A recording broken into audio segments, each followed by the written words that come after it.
কয়েকদিনের বৃষ্টিতে গাছগুলো কত সুন্দর হয়ে গেছে, একদম সতেজ। অনেক সুন্দর ফুল ফুটেছে, অনেক সুন্দর, অনেক সুন্দর। এই যে এই গাছগুলো অবশ্য অনেক বড় হয়ে গিয়েছিল, আমি কেটে কেটে ছোট করে রেখেছি, মানে বনসাই করতে চেয়েছিলাম। গাছগুলো দেখতে অনেক ভালো লাগছে। কথা বলো না। এই গাছটা দেখে এত ভালো লাগছে, ভিডিওতে পুরাটা বোঝা যাচ্ছে না। মা, এই গাছগুলো একদম মরে গিয়েছিল, বৃষ্টির জল পেয়ে এখন একদম সতেজ তরতাজা, একদম সবুজের সম্ভার, দেখতেই ভালো লাগছে।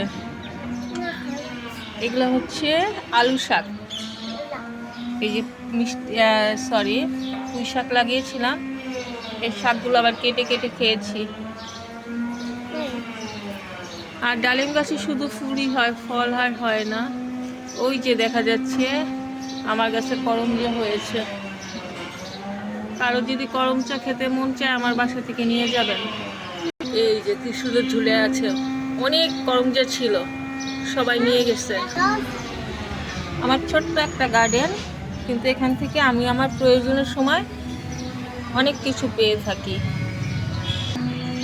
এত সুন্দর ওয়েদার, শুধু ঘুম পায় আর ঘুম পায়, কিন্তু এমনই জীবনযাপন করছি, চাইলেই ঘুমাতে পারি না।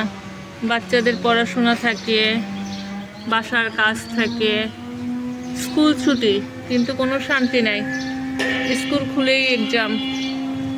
তো আগে ছোটবেলা দেখতাম কি, যে স্কুল যদি বন্ধ থাকতো আমাদের খুব খুশি লাগতো, স্টুডেন্ট যারা ছিলাম। আর এখন স্কুল যদি বন্ধ থাকে তাহলে স্টুডেন্টের থেকে প্যারেন্টসটা বেশি খুশি হয়। এই আমার সুখের দিন প্রায় শেষের পথে, কারণ আমার পাশে এই প্লটটা ফাঁকা ছিল, যার জন্য দেখা যাচ্ছিল যে আমার আলো বাতাসের কমতি ছিল না। এখন এখানে বিল্ডিংয়ের কাজ শুরু হয়ে যাচ্ছে, এখন তো আমার বাসায় অনেক অন্ধকার থাকবে।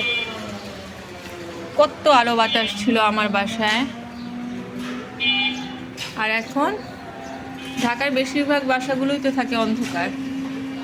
তো আমি এত খোলামেলা এতদিন ছিলাম, এই শুরু হয়ে যাবে। এই আজকে এই 2-3 দিন ধরে খুব বৃষ্টি হচ্ছে। এই হলো আমাদের এরিয়ার অবস্থা।